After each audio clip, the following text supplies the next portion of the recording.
各位朋友，立春一到，很多人就开始咳嗽，嘴巴干，晚上睡不好，这可不是什么普通的上火。我直接告诉你们，这是你体内的津液被耗干了。今天我要教你们4款我临床用了几10年的滋阴神仙水，让你从头润到脚，把流失的津液全部补回来，你知道吗？立春这个节气在中医里面是非常关键的时刻。为什么？因为这是一年当中阴阳交替最激烈的时候，冬天属阴，春天属阳，立春一到，阳气开始往上升，往外发散。你想想看，阳气一生发会怎么样？就像太阳出来把地上的水分都蒸发掉一样，你体内的津液也会被这股阳气给蒸腾耗损掉。这就是为什么每年立春前后，门诊里面来看病的人特别多，全都是口干舌燥、咳嗽、便秘、睡不好这些症状。我在临床上看了这么多年的病人，发现现代人的体质跟古代人很不一样。古代人日出而作，日落而息，生活规律，饮食简单，所以他们的津液比较充足。但是现代人呢，熬夜、吹空调、吃辛辣油炸的东西，工作压力大，情绪紧张，这些都在消耗你的津液。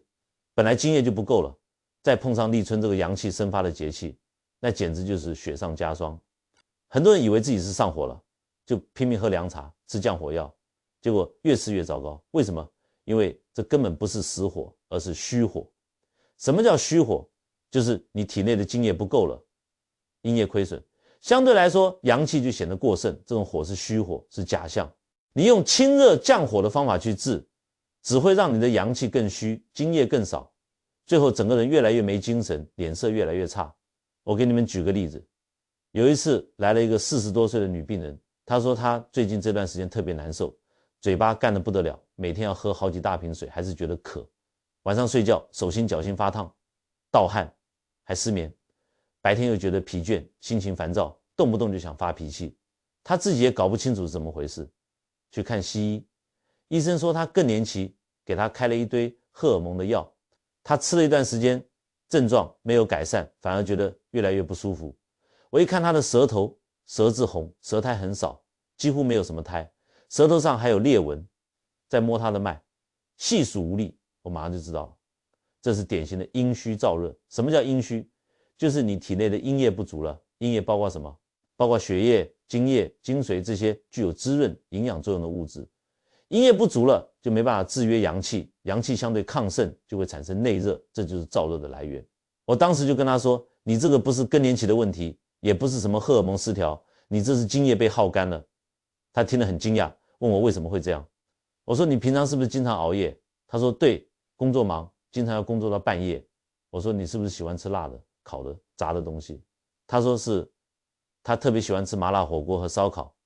我说你是不是经常心情不好、压力大？他说确实是，工作压力很大，家里也有一堆事情要操心。你看这些习惯全都在消耗他的津液。熬夜伤阴，辛辣燥热的食物耗损津液，情绪压力大会让气机郁滞，气郁化火也会伤津。再加上他正好是立春前后来看病的，这个时候阳气生发，本来津液就不足，阳气一生发就更加耗损津液，所以症状就特别明显。我给他开了一个方子，主要就是滋阴润燥、养血安神。同时我教他做3支饮，让他每天早上空腹喝1碗。他很听话，回去以后认真按照我说的去做，也改变了生活习惯，早点睡觉，少吃辛辣的东西，每天按摩太溪穴。2个星期以后他再来复诊，整个人都不一样了，脸色好了，精神也好了，说口干的症状改善了很多，晚上也能睡得着了，心情也平静多了。这个案例告诉我们什么？告诉我们津液对人体有多重要，还有在立春这个特殊的时节，滋阴润燥有多关键。现在我就来教你们怎么判断自己是不是津液不足，以及怎么用最简单有效的方法把津液补回来。首先，你怎么知道自己津液不足？有几个很明显的症状。第一个就是口干，不是那种喝了水就能解决的口干，而是不管喝多少水都还是觉得嘴巴干，尤其是早上起床的时候特别明显。第二个是嘴唇干裂，有些人的嘴唇会脱皮，甚至会裂开流血。第三个是咳嗽，这种咳嗽是干咳，咳的时候没什么痰，或者痰很少很黏，咳不出来，喉咙痒痒的，越咳越想咳。第四个是便秘，大便干，硬得像羊粪球一样，排便很困难，有时候要很用力才能排出来。除了这些，还有一些症状是跟情绪和睡眠有关的，比如说心烦气躁，容易发脾气，静不下心来，总是觉得烦躁不安，晚上睡眠不好，可能是入睡困难，也可能是睡眠很浅，容易醒，醒了以后就很难再睡着。有些人还会盗汗，就是睡着以后出汗，醒来发现枕头都湿了。还有一个很典型的症状就是五心烦热。什么叫五心？就是2个手心、2个脚心，还有胸口这个位置，这5个地方会发热，尤其是到了下午和晚上更明显。如果你有这些症状，基本上就可以确定你是津液不足了。这个时候你要做的不是拼命喝水，也不是吃清热降火的药，而是要滋阴润燥，把津液补回来。怎么补？我现在就告诉你们4款我在临床上用了几十年的神仙水，效果非常好。第一款神仙水叫做三支饮，这是我最常推荐给病人的一个方子，材料很简单，就是雪梨、莲藕和麦冬。为什么要用这3样东西？每一样都有它的道理。雪梨大家都知道能润肺，但是很多人不知道雪梨皮的作用比果肉还要好。雪梨皮能够清肺热、润肺燥，所以我都会让病人带皮一起榨汁。莲藕呢，它是入胃经的，能够生津止渴、养胃阴。很多人口干其实是胃阴不足，胃阴不足就没办法滋润口腔，所以会一直觉得口干舌燥。麦冬是一味很好的滋阴药，它能够养肺阴、清心火、润肠燥，对于阴虚燥热的人来说非常合适。三支饮怎么做？你去买一个大的雪梨，洗干净以后连皮切成块，不要削皮，然后买新鲜的莲藕，大概1小节就够了，去皮以后也切成块。这2样东西放进榨汁机里面，加一点温水，不要加冷水，榨成汁。麦冬呢，你去中药店买，大概用10克到15克，放在锅里面加水煮20分钟，把药液倒出来，然后把雪梨莲藕汁跟麦冬药液混合在一起，稍微加热一下，温温的喝下去。记住，一定要温热喝，不要喝冰的。很多人觉得口干舌燥就想喝冰的东西，这是大错特错。冰的东西会伤脾胃，脾胃一伤，你的运化功能就会变差，反而更难生成津液。所以三支饮一定要温热喝，最好是早上空腹的时候喝1碗，这样吸收效果最好。我有一个病人，他是做老师的，每天要讲很多话，到了立春前后喉咙就特别干，讲话都有点沙哑，还会干咳。我让他每天早上喝三支饮，喝了1个星期，他说喉咙舒服多了，讲话也不费力了，咳嗽也减轻了。这就是三支饮的效果，它能够从肺、胃2个方向去滋养你的津液，让你整个上焦和中焦都得到滋润。第2款神仙水是山药百合粥，这个粥不仅能滋阴，还能健脾养胃、清心安神，特别适合那些睡眠不好、心情烦躁的人。山药是一个非常好的药食两用的东西，它能够补脾养胃、生津益肺。脾胃是后天之本，是气血生化之源。脾胃功能好了，才能够把你吃进去的食物转化成津液和气血。很多人津液不足，其实根本原因是脾胃虚弱，吃进去的东西不能很好的转化。所以补津液不能只是一味的滋阴润燥，还要照顾到脾胃。山药就是起到这个作用。百合呢，它能够养阴润肺、清心安神。你们有没有发现，津液不足的人往往睡眠都不好？这是因为阴虚会导致心火旺盛，心火旺盛就会心神不宁，晚上睡不着。百合正好能够清心火、安心神，让你晚上睡得安稳。我在临床上治疗失眠，经常会用到百合这味药，效果非常好。山药百合粥怎么做？你买新鲜的山药，大概100克左右，削皮以后切成小块，百合可以用新鲜的，也可以用干的。如果用干百合的话，要提前泡一下，大概用30克。然后准备一些精米或者糯米，大概50克到100克，把这些材料一起放进锅里，加足够的水，用小火慢慢熬煮，煮到米烂了，粥变得很浓稠的时候就可以了。这个粥最好是晚上吃，在睡觉前1-2个小时吃1碗，既能滋阴养胃，又能帮助睡眠。我有一个病人是公司高管，工作压力非常大，每天都要开很多会，处理很多问题，精神一直处于紧张状态。到了晚上本来应该休息了，但是大脑还是停不下来，一直在想工作的事情，结果就失眠。长期失眠下来，整个人的状态很差，脸色暗黄，眼睛无神，说话都没什么力气。我给他把脉，发现他的脉象细弱，看他的舌头，舌质淡红，舌苔薄。这是典型的心脾两虚，阴血不足。我让他每天晚上吃山药百合粥，同时配合一些中药调理，他坚持了1个多月，睡眠明显改善了，晚上能睡得着了，而且睡眠质量也变好了。早上起来觉得精神饱满，脸色也红润了，说话也有力气了，整个人的状态完全不一样。第3款神仙水是莲藕马蹄汤，这个汤清热润燥的效果特别好，对于口干、便秘、五心烦热这些症状非常有效。莲藕我刚才说过了，它能够生津止渴、养胃阴。马蹄呢，就是莴荠，它性味甘寒，能够清热生津、润肺化痰。马蹄这个东西很特别，它既能清热，又不会太寒凉伤脾胃，而且口感很好，甜甜的、脆脆的，大人小孩都喜欢吃莲藕马蹄汤。怎么做？你买新鲜的莲藕，大概2节，洗干净以后去皮切成块，马蹄买10个左右，把外面的皮削掉，洗干净。如果你觉得有必要，可以再加一点胡萝卜，胡萝卜能够健脾养肝明目，对整体的滋补效果有帮助。把这些材料放进锅里，加足够的水，用大火烧开以后转小火，煮40分钟到1个小时。煮好以后不需要加什么调料，马蹄本身就有甜味，喝起来很清甜可口。这个汤特别适合那些大便干燥、排便困难的人。为什么？因为津液不足，肠道就会干燥，大便就会变得干硬。莲藕和马蹄都能够滋阴润燥，增加肠道的津液，让大便变得软一点，容易排出来。而且这个汤还能够清热，对于那些五心烦热、手心脚心发烫的人来说，喝了以后会觉得身体里面那股燥热的感觉减轻了。我记得有一个病人，他是搞 IT 的，每天对着电脑工作10几个小时，生活非常不规律，经常叫外卖，吃的都是一些油腻辛辣的东西。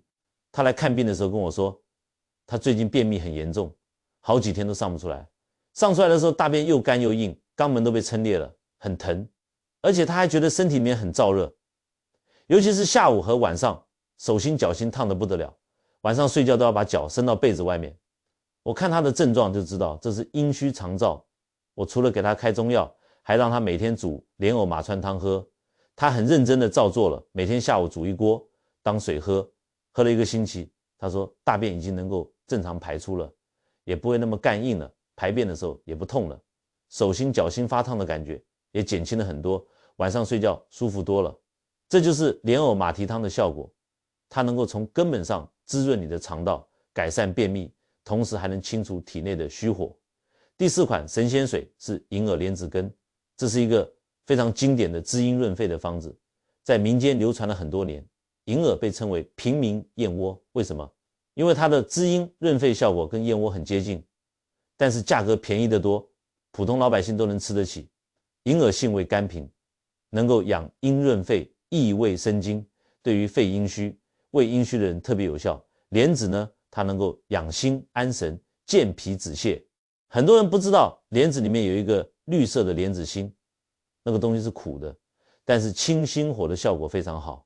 如果你心火比较旺，晚上睡不好，心烦意乱，可以把莲子心留着一起煮。如果你觉得太苦受不了，也可以把莲子心去掉。银耳莲子根怎么做？你买干银耳，大概10克到15克，用冷水泡发，泡发以后把根部那个黄色的硬块剪掉，撕成小朵。莲子大概用30克，如果是干莲子要提前泡一下，把银耳和莲子放进锅里，加足够的水，用大火烧开以后转小火慢慢炖煮，至少要煮1个小时，煮到银耳出焦，汤变得很浓稠，莲子也软烂了就可以了。煮好以后可以加一点冰糖调味，但是不要加太多，一点点甜味就够了。如果你血糖高或者想控制糖分摄入，也可以不加糖。银耳本身煮出来就有一种清甜的味道，这个根最好是温热的时候吃，可以当早餐，也可以当下午茶，或者晚上睡觉前吃1碗。银耳莲子根特别适合那些病后体虚、精力不振的人，还有那些长期疲劳、过度劳累导致津液亏损的人。我有一个病人，他生完孩子以后身体一直很虚弱，整天觉得累，稍微做点事情就气喘吁吁、口干舌燥，晚上睡眠也不好，经常做梦。他来看病的时候都快抑郁了，觉得自己永远都恢复不过来。我给他把脉，发现他的脉象虚弱无力，看他的舌头，舌质淡，舌苔薄白，这是典型的气阴两虚，产后失血。再加上照顾孩子疲劳过度，精液和气血都被耗损了。我给他开了补气养阴的中药，同时让他每天早上吃1碗银耳莲子羹，他很听话，坚持吃了2个月，整个人的状态完全改变了，精神好了，脸色也红润了，做事情也有力气了，睡眠质量也提高了。他后来跟我说，银耳莲子羹简直就是救命的东西，让他重新找回了健康和活力。好，4款神仙水我都告诉你们了，但是光喝这些还不够，你还要注意生活上的一些细节，才能真正把精液保住，不让它再流失。第一个要注意的就是饮食有节。很多人一到春天就特别喜欢吃春芽，比如香椿、豆芽、韭菜这些东西确实是春天的时令食物，适当吃一点是可以的，但是不能过量。为什么？因为这些春芽的性质偏温，甚至偏热，吃多了会助长体内的热气，消耗精液。尤其是香椿和韭菜，它们是发物，会让阳气过度生发。如果你本来就精液不足，阴虚燥热，再吃这些东西，那就是火上浇油。所以我建议春芽这类东西每个星期吃1到2次就够了，不要天天吃，也不要一次吃太多。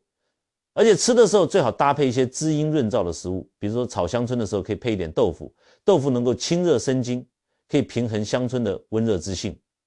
还有一点很重要，就是要少吃辛辣、油炸、烧烤这些东西，这些食物都是大热大燥的，吃下去以后会直接耗损你的精液。我在门诊经常遇到一些年轻人，他们特别喜欢吃麻辣火锅、烧烤、炸鸡这些东西，结果脸上长痘痘、口腔溃疡、便秘、睡不好，脾气还很暴躁。我跟他们说，你们这些症状都是吃出来的，只要改变饮食习惯，很多问题自然就解决了。饮食上还要注意多吃一些滋阴润燥的食物，除了我刚才说的雪梨、莲藕、山药、百合、银耳、莲子、马蹄这些，还有一些其他的食物也很好，比如说蜂蜜，它能够润肺止咳、润肠通便。每天早上起床以后喝一杯蜂蜜水，对改善口干、便秘很有帮助。芝麻也很好，黑芝麻能够滋补肝肾、润肠燥，你可以把黑芝麻炒香以后磨成粉，每天吃1勺，或者做成芝麻糊来吃。还有核桃、杏仁这些坚果也都有润燥的作用。第二个要注意的是穴位按摩，我刚才提到了太溪穴，这是一个非常重要的滋阴穴位。太溪穴在哪里？你坐下来，把脚抬起来，在脚的内踝尖和跟腱之间有一个凹陷的地方，那就是太溪穴。太溪穴是肾经的原穴，原穴就是元气经过和流止的地方。按摩太溪穴可以直接滋补肾阴，调节阴阳平衡。肾藏精，精能够化生精液，所以滋补肾阴对于改善精液不足非常重要。每天晚上睡觉前，你坐在床上，用大拇指按揉太溪穴，每边按揉2到3分钟，按的时候要有一点酸胀的感觉，但是不要太用力，不要按到很痛。坚持按揉太溪穴，不仅能够改善口干、盗汗、失眠这些阴虚的症状，还能够增强肾功能，提高整体的精力和体力。除了太溪穴，还有一个穴位也很重要，叫做三阴交。三阴交在哪里？在小腿内侧，脚踝骨最高的地方往上4横指，胫骨后缘的位置。三阴交是肝经、脾经、肾经3条阴经的交汇点，所以叫三阴交。按摩三阴交可以同时调理肝、脾、肾3个脏腑，滋养阴血，对于女性来说特别好，能够调理月经，改善睡眠，美容养颜。每天晚上按揉太溪穴和三阴交，每个穴位按2到3分钟，坚持一段时间，你会发现整个人的状态都不一样了，睡眠变好了，精神变好了，皮肤也变得水润有光泽了。这就是穴位按摩的好处，简单易行，效果又好，而且完全没有副作用。第3个要注意的是穿衣有度，很多人都听说过春捂秋冻这个说法，但是很多人理解错了，以为春天就是要穿很多衣服，把自己包得严严实实的，这是不对的。春捂的意思是说，春天天气变暖了，但是不要马上就脱掉冬天的衣服，要慢慢减少衣服，让身体有一个适应的过程，但是也不能捂过头。如果穿太多，穿得出汗了，那反而会伤害身体。为什么出汗会伤害身体？因为汗液就是精液的一部分。你想想看，你本来精液就不足了，再出一身汗，那不是让精液流失得更快吗？所以春天穿衣服要掌握一个度，以后背温暖但不出汗为标准。如果你穿的后背都出汗了，那就是穿太多了，要减少衣服。如果后背觉得有点凉，那就是穿少了，要加衣服。还有一点要注意，就是不要过早穿短袖短裤。虽然春天天气渐渐暖和了，但是早晚温差还是很大的，而且有时候会有倒春寒，突然变冷。如果你穿得太少，风寒之邪就会侵入你的身体，不仅会导致感冒，还会损伤阳气。阳气一受损，身体的温煦功能就会下降，精液的运化也会受到影响。所以春天穿衣服要灵活，根据天气变化随时增减，不要固守一个模式。第四个要注意的是情绪调节。很多人不知道，情绪对精液的影响是非常大的。中医认为，怒伤肝，喜伤心，思伤脾，忧伤肺，恐伤肾，各种不良情绪都会损伤相应的脏腑，影响气机的运行，最终导致精液的生成和输布出现问题。比如说，你经常生气，肝气就会郁结，肝气郁结时间长了会化火，火就会耗损阴液。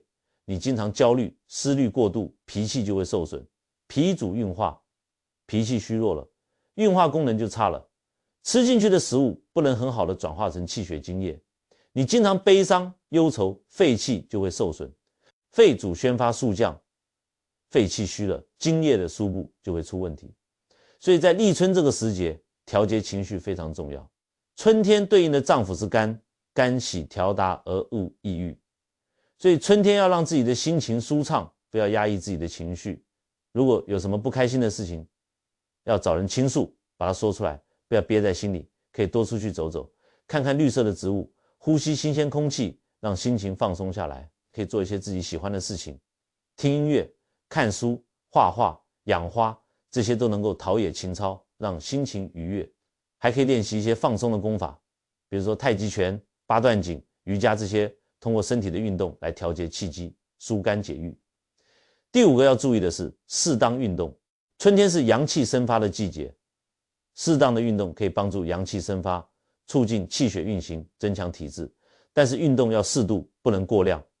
如果运动过量，出汗太多，反而会耗损精液。所以春天的运动要以轻缓和的运动为主，比如说散步、慢跑、骑自行车、游泳这些。运动的时间最好选在早上或者傍晚，不要选在中午。为什么？因为中午阳气最盛，这个时候运动容易出汗过多，损伤精液。早上阳气初生，傍晚阳气渐收，这两个时间段运动比较合适。运动的强度以微微出汗为度，不要运动到大汗淋漓。如果你运动完以后觉得精神饱满，身体轻松，那说明运动量刚刚好。如果运动完以后觉得很累，甚至第二天还觉得疲惫，那说明运动过量了，要减少运动量。运动以后要及时补充水分，但是不要喝冰水，要喝温水，可以喝一些淡盐水或者蜂蜜水，帮助身体恢复精液。运动完以后不要马上洗澡，要等身体的汗干了，毛孔闭合了，再去洗温水澡。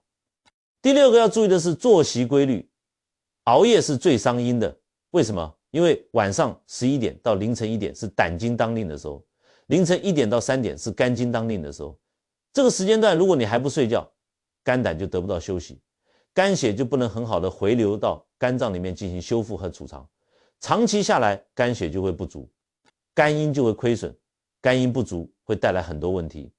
肝开窍于目，肝阴不足，眼睛就会干涩，视力模糊。肝藏血，肝血不足，女性就会月经不调，量少色淡。肝主疏泄，肝阴不足，情绪就会烦躁易怒。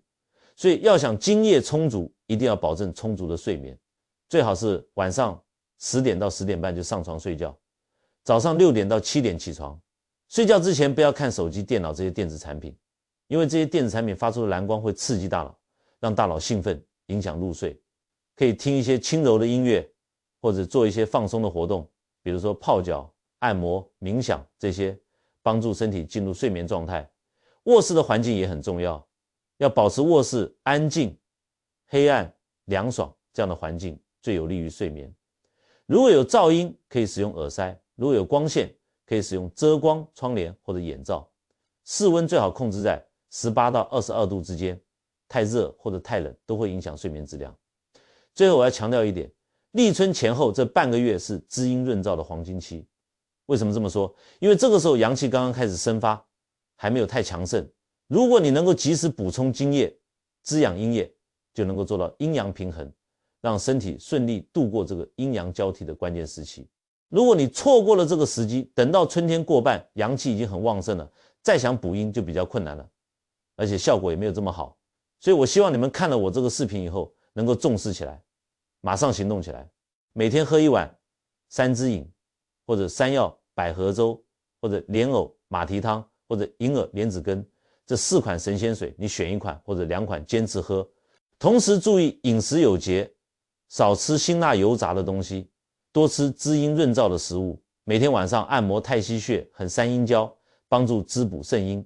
注意穿衣有度，不要捂过头，也不要穿太少，调节好情绪，让自己心情舒畅。适当运动，但不要过量，保证充足的睡眠，不要熬夜。如果你能够做到这些，我保证你不会再出现口干舌燥、干咳少痰、便秘、失眠、心烦气躁这些症状。